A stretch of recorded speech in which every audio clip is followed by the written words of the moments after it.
Je vais vous parler de quelques sujets autour du Open Data. Et je me réjouis un peu d'avoir vu la présentation précédente qui nous montre bien comment le futur était vu quand on était dans le passé. Et je vais vous rejouer un peu ce motif-là, les futurs possibles d'un passé certain, dans ma présentation. Donc je vais commencer par un bref rappel de la vision originale de ce qu'on appelle aujourd'hui le web. C'est quelque chose de vraiment fascinant, c'est un document assez vieux, mais ça fait vraiment plaisir de regarder ce qui était préconisé et de voir où nous en sommes maintenant et ce qui a vraiment eu lieu. Je vais vous parler après de mon point de vue de scientifique sur le domaine que je connais, où on a travaillé, où des collègues ont travaillé, ce qu'on appelait une première incarnation de cette vision du web, qui était le web constitué de documents structurés, en particulier de documents XML. Une deuxième incarnation qui commence à s'approcher mieux de la vision d'origine, c'est le web de données RDF, on va voir ce que c'est. Et enfin, le Linked Open Data, que je pourrais définir comme le web compréhensible par les machines, bien sûr par les ordinateurs, à savoir par les programmes. Donc, on va dire ici, on essaye de rendre les choses de plus en plus manipulables et accessibles aux programmes, aux logiciels, à la compréhension automatique. Bien sûr, toutes les questions autour de la connexion avec le humain restent, mais ne seront pas centrales dans ce que je vais vous présenter. Et je vais conclure, et je dois admettre que la perspective que j'ai pu vous mettre ensemble est très influencée par l'ABEX DigiWorld qu'on vient de rédiger sous la direction de Christine Paulin, et plus particulièrement sur une partie dedans qui concerne la gestion de données à très grande échelle. Donc, ceux qui ont participé à ce LABEX vont retrouver leur petit. Donc, je vais reprendre quelques dates clés liées à l'avènement du web. Donc, on a déjà les premiers réseaux physiques. On va dire qu'Aldoun doit connaître ça bien mieux que moi. Nous avions les réseaux d'ARPA dans les années 60. Nous avons eu TCP/IP en 85. Et en 89, Tim Berners-Lee arrive avec une proposition de système interconnecté, de documents interconnectés. Et là, je vais vous mettre une grosse citation, mais je pense qu'elle est vraiment intéressante. Donc, le problème qu'il identifie, c'est quoi? C'est la perte d'informations. Donc, il travaillait au CERN, il y avait énormément de scientifiques, énormément de projets, énormément de données générées. Et ils en étaient à un point où ils disaient, on ne sait plus ce qu'on a fait, il y a des données dans tous les sens, il y a des traces expérimentales dans tous les sens, des gens, des projets, des logiciels, on ne sait plus du tout ce qui est où. Donc, c'était un système d'information d'un très grand laboratoire, on va dire scientifique, où c'était la foire. Donc lui, il propose, on va faire quelque chose de plus propre. On va faire un système distribué de hypertexte. Pour faire quoi? Pour répondre à des questions du style à quoi ça sert ce module? Qui c'est qui l'a fait? Comment ça marche? Est-ce qu'il y a de la documentation? Et vous voyez ici déjà apparaître sur ce concept. D'accord? Donc, on a du code, on a des bouts de logiciels, des choses tout à fait très pratiques, des bouts de fichiers, vous pouvez penser. Et on se demande déjà, est-ce qu'il y a de la documentation sur ce concept? Quels sont les systèmes qui dépendent de cette composante? Parce que si on l'enlève ou on la perd, ça donne quoi? Est-ce qu'on a des documents qui font référence à celui-ci? Ça aussi, c'est quelque chose d'assez intéressant qui n'a pas fini d'être analysé, et on y reviendra. Donc là, je n'ai pas résisté, j'ai pris l'image. Donc ça, c'était l'illustration de la proposition d'origine. Elle est en mauvaise résolution, mais je vais vous commenter quelques éléments que je trouve très intéressants, même si on n'arrive pas nécessairement à bien la lire. Donc là, vous remarquez ici, dans ce coin-là, il trouve des systèmes hiérarchiques. Donc il était bien au courant qu'on peut organiser l'information de façon hiérarchique dans des arbres. Il comprend bien que le CERN consiste de plusieurs divisions, à l'intérieur desquelles il y a des groupes, à l'intérieur desquels il y a des sous-groupes, etc. Et puis il y a Tim Berners-Lee ici tout en bas. Donc il est au courant qu'on peut organiser l'information de cette façon, et c'est quelque chose qu'il critique. Donc il dit ça c'est un problème. Pourquoi? Parce que les choses changent, le monde évolue, et on a envie successivement de classifier les objets dans des hiérarchies différentes. Ils deviennent autre chose. Il y a de nouveaux sujets pour lesquels un objet devient pertinent. Donc, garder la comptabilité de tout organisé dans un seul système hiérarchique, dit-il, ça ne peut juste pas suffire, ça ne suffit pas. Ça devient impossible de garder l'évidence de ce que l'on a, et il faut tout le temps le refaire. Donc, il n'est pas content de la structure hiérarchique. Une autre chose qu'il faut remarquer ici, c'est qu'il a prévu son système comme un intégrateur de systèmes de gestion de contenu. Donc là, vous avez un outil de chat à peu près, qui était le groupe Talk qu'ils utilisaient. Vous avez un serveur de news super ancien. Ça, c'est ma favorite, un système qui tournait sur les VAX. Je ne sais pas combien de monde dans cette salle sait ce que c'est qu'un VAX. Donc, il y a plusieurs systèmes d'information individuels. Et lui, ce qu'il remarque, c'est que, en fait, dans tous ces systèmes, vous avez des morceaux d'information qui sont reliés parce qu'un mail parle de news, qui parle d'un fichier, qui parle d'un commentaire. Donc, il voyait cette structure et il aurait voulu la faire ressortir, on va dire, au lieu que ce soit enterré dans des systèmes propriétaires et chacun très spécifique. Et là, pour la petite histoire, ça c'est le premier système hypertexte qu'il avait développé pour son usage personnel parce qu'il voulait bien avoir quelque chose comme ça. Donc Inquire, c'est juste un content management system comme les autres, mais qui était la première inspiration pour ce qu'il proposait de faire. Donc le but, c'était d'arriver à tout interconnecter, de stocker des morceaux d'informations et de les connecter n'importe comment. Donc une grande flexibilité, un grand besoin de liberté, de connexion, pour pouvoir, surtout, la première interprétation était « j'ai vu cette page, j'ai vu ce mail, je sais ce que c'est, je voudrais le noter ». Donc c'était déjà l'augmentation de la mémoire humaine avec un système de gestion d'informations qui soit riche pour que je puisse trouver dedans les choses que j'ai déjà comprises ou que j'ai déjà trouvées. Et il a eu une idée de génie pour laquelle la communauté base de données lui est éternellement reconnaissante. Il a dit « ça serait bien de faire un système hypertexte, mais si on demande à tout le monde de tout écrire à la main depuis le début, ça va prendre trop longtemps et puis ça ne va jamais être adopté. Ce qu'on va faire, on va essayer de exporter automatiquement toutes les bases de données. » Donc il a une phrase après que je n'ai pas incluse qui dit « il pourrait y avoir une façon automatique de montrer un objet depuis une base de données à travers une page web. » Et tous ceux qui n'ont jamais consulté un magasin online, un magasin électronique, voient bien que ça a marché, que ça s'est fait très rapidement même. OK. Donc, autre chose d'important ici, vous avez des arêtes entre les nœuds qui sont étiquetés. Donc, par exemple, ici, on a un système hiérarchique, par exemple, CERN-DOC. Donc, la relation entre les systèmes hiérarchiques et ce système particulier qui s'appelait CERN-DOC est caractérisée par ceci est un exemple de cela. Vous avez ici aussi quelque chose qui décrit le concept de hypertexte. Vous avez une relation plus riche qui est hypertexte inclut linked information. D'accord? Donc vous avez une classification, vous avez une sémantique sur les liens. Plus que de dire qu'un nœud pointe vers un autre, on associe une description. On veut essayer d'expliquer qu'est-ce que chaque nœud veut dire sur l'autre. Donc ça aussi, c'est important. Donc, la liberté d'interconnecter les morceaux d'information est très importante. Et aussi, intéressant ça, il faut donner la possibilité aux utilisateurs de rajouter leurs propres liens qui leur soient privés, qui ne soient pas nécessairement visibles par les autres. C'est l'utilisateur à penser cela. Et aussi, annoter librement les liens et les nœuds. D'accord? Donc ça faisait partie des buts d'origine du web. Donc justement, sur le hypertexte hypermédia, donc hypertexte tel qu'il a défini, il inclut l'information connectée, il inclut aussi séparément hypermédia. Et il dit, c'est quoi l'hypermédia? C'est du hypertexte avec des dessins de la parole et de la vidéo, et puis il ne va pas plus loin que ça. C'est une proposition assez on va dire, minimaliste.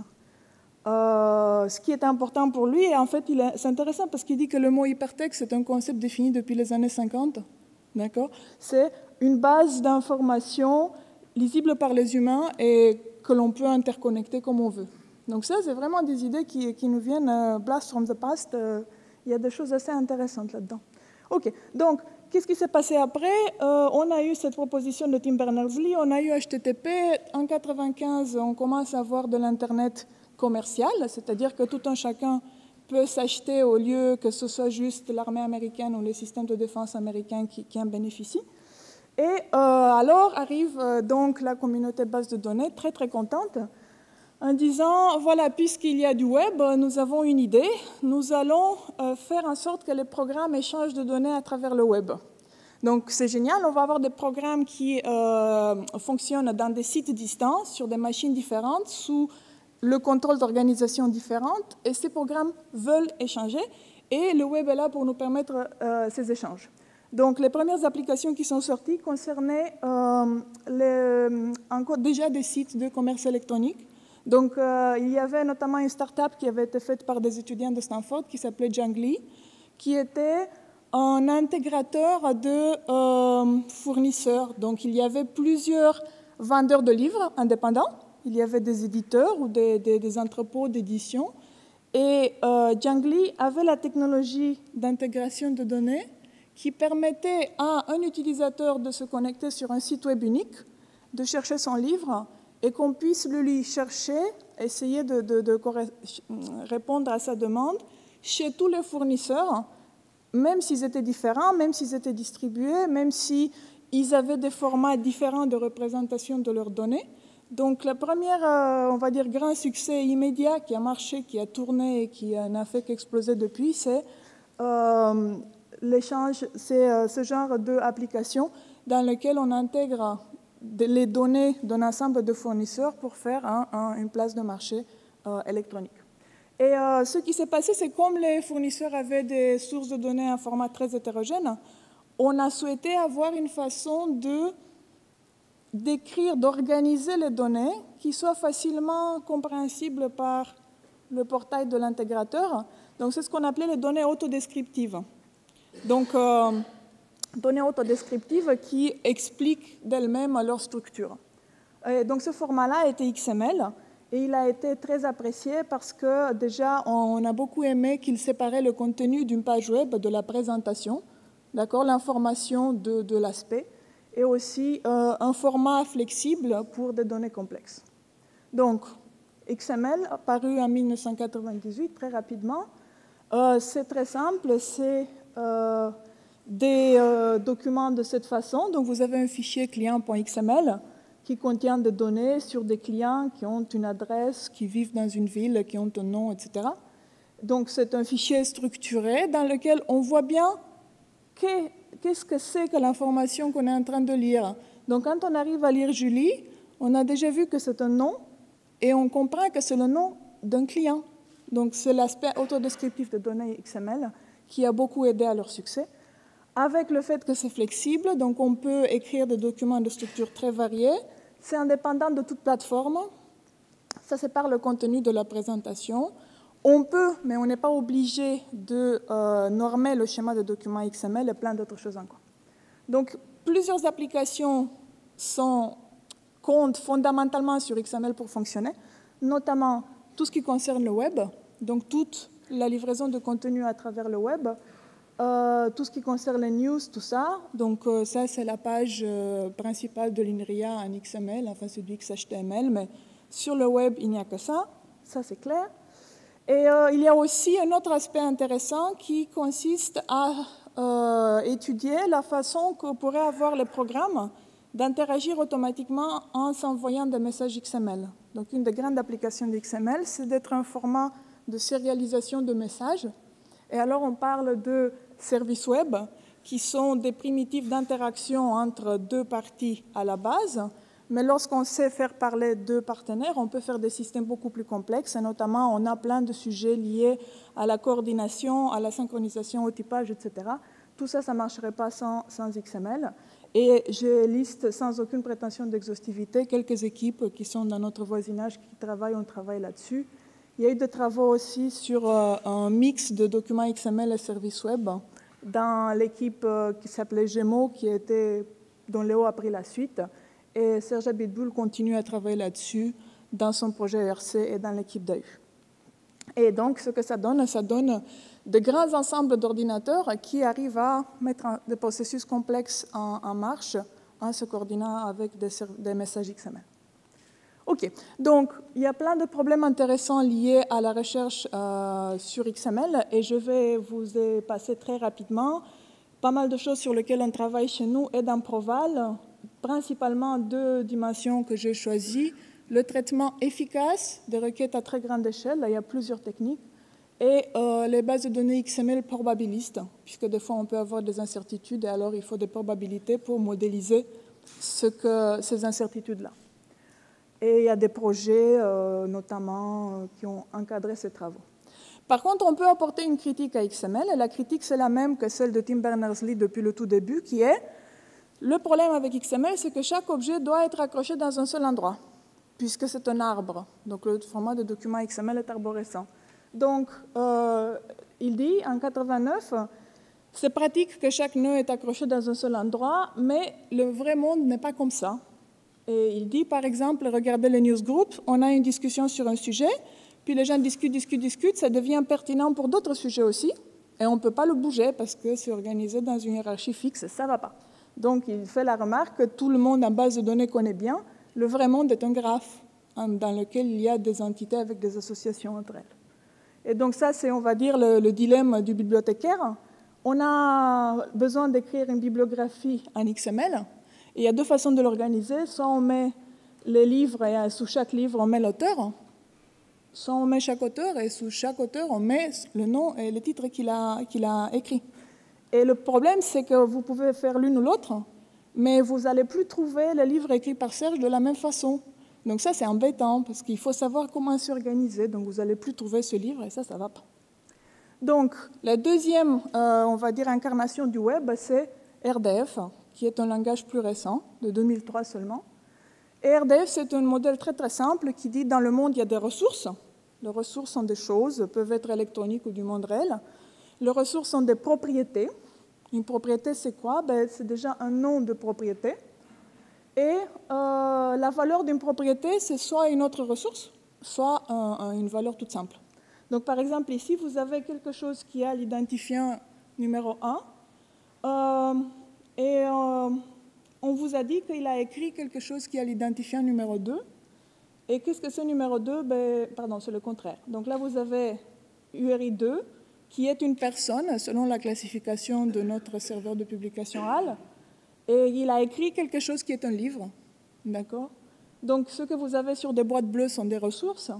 Et il y a quelqu'un d'autre, URI 3, qui a dit qu'il aime ou elle aime cet objet-là.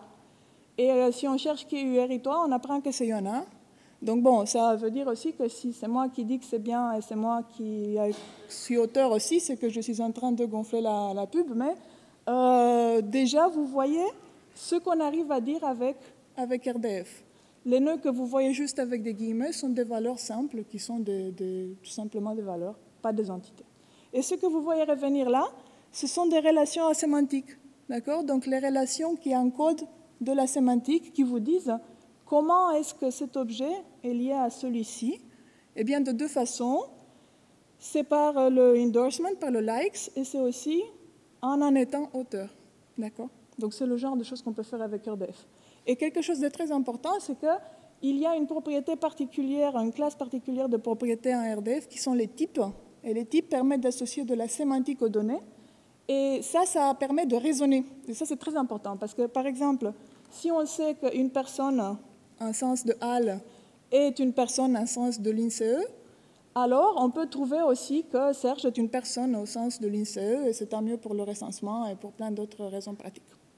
Donc, le raisonnement, c'est quelque chose qui RDF apporte et qui est très important. Voilà, donc là, un travail particulier que nous avons fait juste récemment, là, en octobre, on s'est intéressé au traitement efficace de requêtes sur des grands volumes de données RDF. Comme les données sont très hétérogènes, on n'a pas de facilité à faire marcher des techniques simples de gestion de bases de données. Donc, ce qu'on a fait, on a proposé une optimisation du stockage qui permet d'optimiser la performance de requêtes. Vous avez un poster qui est exposé là. Je vais passer pour arriver un peu plus vite. Enfin, on arrive au Linked Open Data. Et là, quelque part, on arrive vraiment très près de ce concept de web de données interconnectées que les machines pourraient bien comprendre et exploiter. Donc, il y a deux choses qu'il convient de différencier. Il y a le Linked Data, qui est quelque chose d'assez technique. C'est un ensemble de meilleures pratiques qui sont recommandées pour partager, connecter des morceaux d'information. D'accord? Donc là, on est dans le technique. Il y a des recommandations. Vous devriez plutôt faire comme ça. Et il y a l'Open Data, qui est quelque chose beaucoup plus du domaine du sociétal, qui est l'idée que les données devraient être librement accessibles à tous, que tout le monde devrait tout pouvoir savoir, etc. D'accord? Donc, ce sont deux choses différentes. Alors, quelle est la relation? On pourrait dire aucune. Vous pouvez faire du link sans que ce soit open et vice-versa. Mais en pratique, ces techniques-là de link data sont souvent un moyen pour arriver à faire du open data. Donc là, je vous montre quelque chose qu'il faut bien voir une fois. C'est un ensemble de sources de open data qui sont répertoriées par quelqu'un qui s'amuse à faire ça depuis 2005 ou environ 2007. Chacune de ces bulles est une collection de données. Les données sont en RDF, modulo éventuellement des translations simples. Et chaque source de données parle d'un certain domaine d'intérêt pour quelqu'un, pour l'humanité. Donc ici, vous avez des sources de données en bioinformatique. En vert, vous avez des sources de données bibliographiques. Par ici, ce sont des statistiques. Donc, par exemple, tous les élèves et les examens en Écosse ou bien d'autres statistiques européennes. Et au centre, ici, vous avez une grosse bulle qui est de la connaissance extraite à partir de Wikipédia. D'accord? Donc, Wikipédia, vous avez certainement vu. C'est du texte, les utilisateurs peuvent éditer. Mais il y a une base de données, si vous voulez, qui peut émerger de là. Et c'est ce qu'on appelle DBpedia. Donc, il faut voir qu'en 2007, c'était juste ça. Donc, en 2007, on avait 4-5 bulles. Et maintenant, on en est là. D'accord? Donc, ça pousse, ça pousse. Il y a eu des initiatives du gouvernement américain qui a commencé un peu le open data pour afficher sur un site qui est en .gov quand même un ensemble de sources de données provenant des administrations fédérales américaines sur divers sujets. Donc ici, par exemple, on parle de combien de vols ont été retardés au départ ou à l'arrivage sur les aéroports américains dans une certaine année. D'accord? Donc tout ça, c'était des jeux de données qui ont été mises en ligne pour que tout le monde puisse les analyser et faire ce qu'ils veulent avec. Pareil pour les statistiques de la population, la consommation d'énergie, la base de données de loisirs et de parcs des États-Unis. Voilà, pourquoi pas. Et pour faire un peu Frenchy aussi, je vous montre des graphiques très jolis produits à partir de données organisées, accumulées par Etalab. Etalab, c'est un laboratoire qui est associé au gouvernement français et qui, depuis peu de temps, ramasse et publie les jeux de données de l'administration française. Et quelqu'un d'autre est venu par derrière et a fait des jolies visualisations avec. Donc ce que vous avez ici, c'est pour chaque région de France, elle est représentée à l'échelle de son PIB.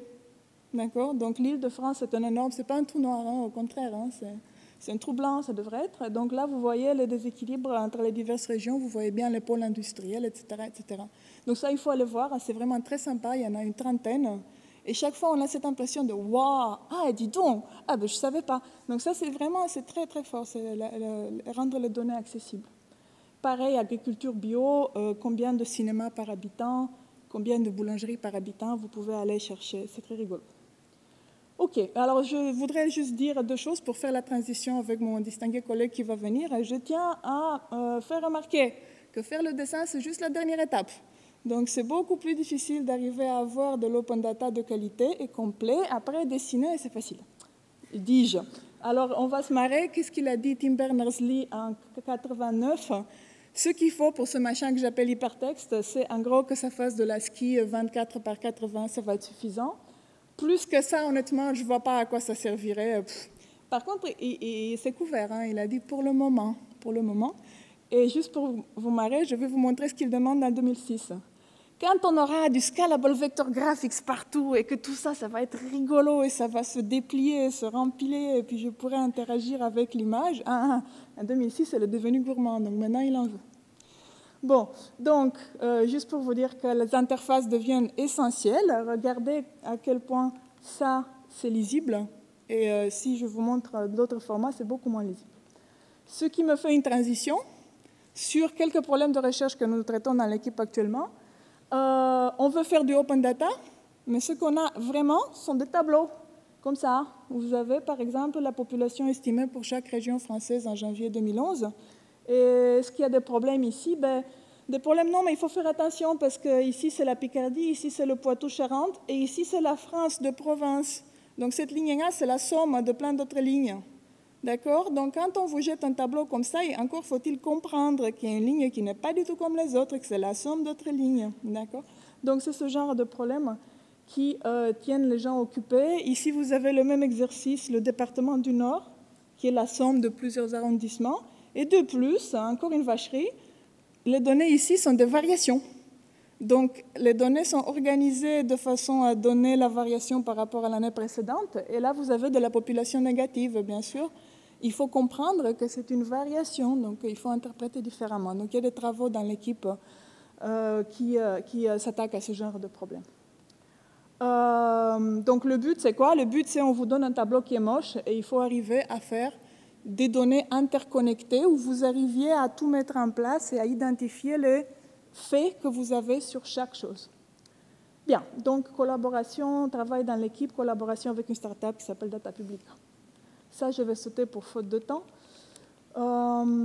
Et puis, juste pour finir, il y a une chose qu'on a oubliée, et j'ai très très peur, donc heureusement, j'ai réussi à me sauver. On n'a pas oublié l'extraction d'informations du web.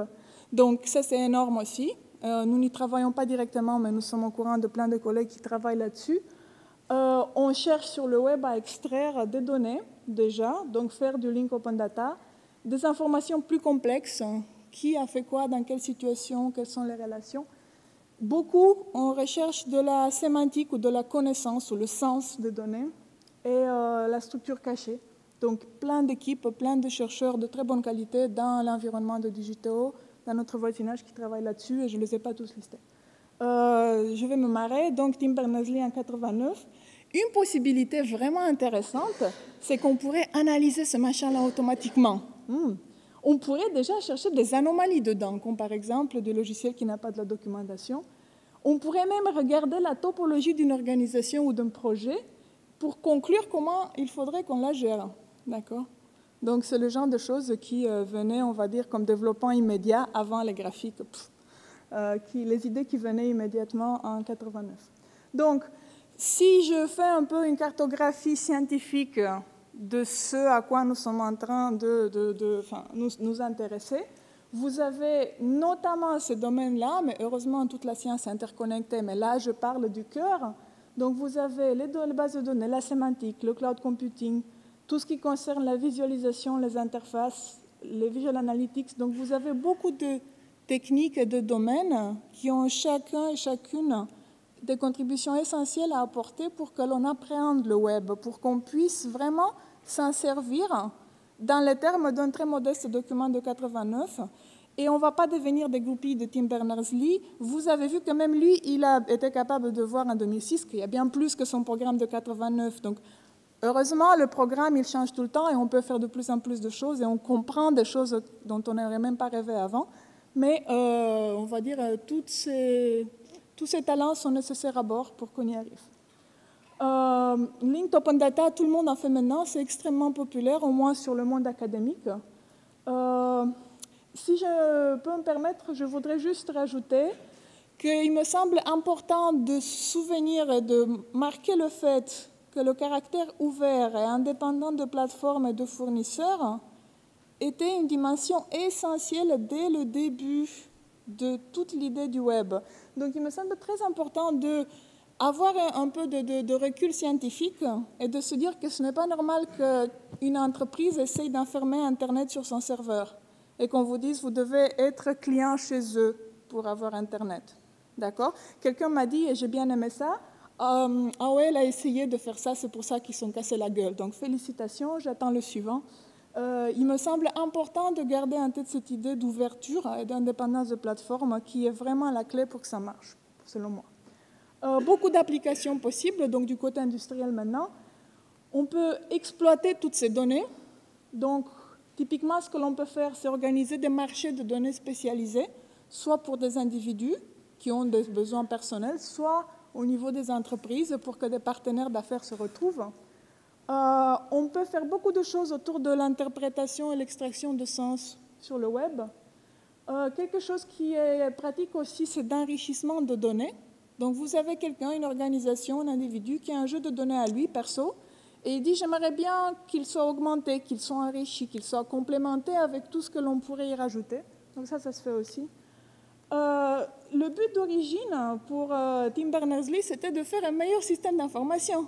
Et chaque fois que vous cherchez quelque chose sur un intranet et que vous ne trouvez pas, c'est que le système de recherche par mots-clés ne marche pas et que l'organisation hiérarchique n'a pas été celle que vous aviez en tête. Donc, effectivement, il y a plein de places pour faire des meilleurs systèmes d'information, même si vous vous confinez à un système d'information d'entreprise, d'accord? Même si vous oubliez le côté open, hippie, on va tout intégrer de partout. Et enfin, quelque chose d'important, je trouve aussi, ça a recoupé peut-être un peu la présentation précédente, avoir des compétences pour comprendre, pour exploiter, pour raisonner sur les données et avoir accès aux données, ça améliore les sociétés occidentales au moins, tout simplement. Ça améliore ce qu'on appelle la démocratie. Ça vous permet de voter en connaissance de cause. Et on peut s'amuser à chercher des questions simples à poser sur le fonctionnement de la France que personne ici ne sait répondre parce qu'on s'occupe à autre chose. Donc des sociétés complexes et évoluées comme la France et d'autres pays arrivent à un niveau de complexité où le citoyen, en général, il ne comprend plus rien. Donc on peut facilement lui raconter tout et son contraire. Et je pense que l'un des avantages d'Open Data, c'est d'essayer de redonner des outils à tout un chacun pour se les approprier. Et avec ça, j'ai fini et je prends des questions.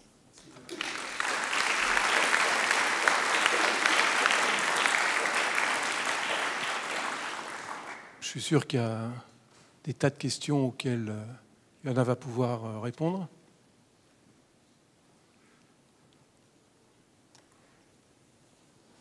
Alors, je vais juste lancer... Ah, Norbert.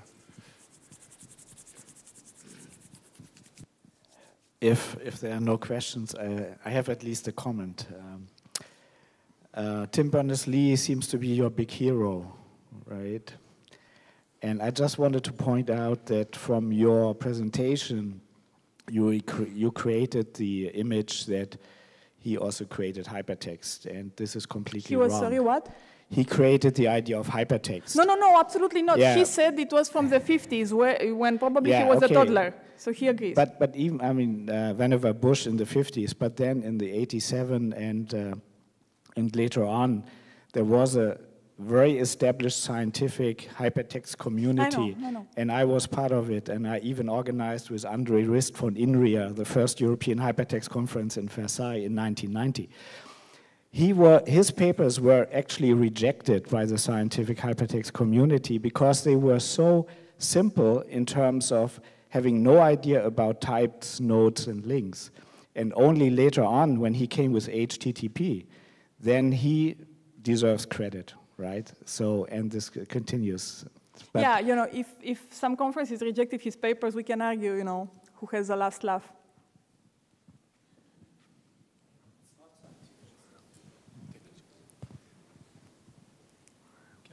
Oui, bon, j'ai une question sur le modèle ouvert et fermé. Donc, qu'est-ce que tu penses du modèle d'Apple? Du modèle lequel? Apple, qui est complètement fermé, qui aujourd'hui est une référence. Quel, pardon? Apple. Apple, déjà, c'est pas un modèle de données, c'est du logiciel. Mais ils ont aussi tous leurs serveurs qui sont sur leur site. On ne peut pas passer que par l'Apple Store pour faire telle ou telle chose. Heureusement, ils ne me demandent pas. Donc, moi, je travaille avec ce que j'ai. Je suis très contente de travailler avec toutes les technologies du W3C parce que c'est ouvert et c'était un des buts fondamentaux. À la différence de ISO, il ne faut même pas payer pour avoir la norme. Moi, je trouve ça infâme qu'il faille payer pour avoir accès à l'information contenue dans une norme ISO. Au moins, certaines normes sont payantes. Et puis Apple, chacun ses sous, chacun essaye de faire de l'argent. Et c'est bien ça l'économie de l'information qu'on essaie de voir émerger. Donc, moi, j'ai un Mac, j'ai un iPhone. En général, je suis contente. Il me semble qu'ils méritent leur argent. Maintenant, je ne sais pas, Windows, c'est pas mieux. Et pourtant, ça a permis énormément de choses. Donc, je ne peux qu'être pour le logiciel libre. Maintenant, on n'a pas vocation à empêcher les gens à faire du... Non, c'est très bien, mais c'est juste pour dire que quand même, il y a d'autres modèles qui sont basés sur du fermé. Oui, pour moi, le pire criminel dans ce cirque, c'est Facebook. Donc pour moi, c'est le pire criminel de loin. Et pas plus loin qu'hier, j'ai lu un article qui expliquait à quel point ils font du lobby aux États-Unis pour qu'il soit permis d'ouvrir des comptes Facebook à n'importe qui, y compris en dessous de 13 ans. Donc pour eux, c'est tellement important que les gosses soient bourrés de pubs du matin au soir et achètent ce que leurs copains ont acheté, qu'ils font du lobby actif auprès de congressmen, etc. Donc, il est clair qu'il y a des intérêts divergents entre une boîte qui veut faire de l'argent et le greater good of society. Donc, c'est pour ça qu'on a des lois et des réglementations. Mais effectivement, dès qu'un format est fermé, il n'y a plus rien qui marche. Donc, c'est très mauvais.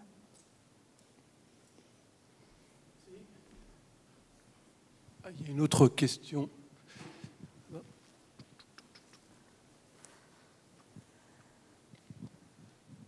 Dernière question.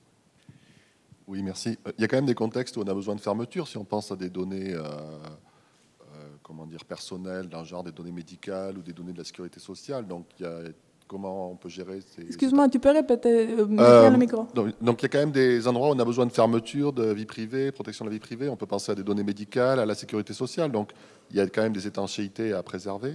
Oui, et oui. Donc, il y a deux modèles un peu quelque part, non? Oui, c'est clair que donc, je n'ai pas du tout parlé de privacy et du respect des données personnelles. C'est très important. Je ne pouvais pas parler de tout, mais je suis bien au courant que tout ça, c'est nécessaire. Donc, effectivement, tout n'a pas vocation à être open. Par la loi européenne, les données qui décrivent ce que l'administration nationale fait doivent être disponibles à tout le monde. Donc, il y a une directive européenne, c'est une obligation légale. Moi, ça me plaît bien quand je sache ce qu'ils ont fait avec l'argent de mes impôts. Mais effectivement, il y a des données qui n'ont pas vocation à l'être. Et il y a tout un domaine de recherche très active pour des architectures qui permettent de sauvegarder la privacy que chaque utilisateur a demandé sur la sécurité des échanges, etc. Tout à fait.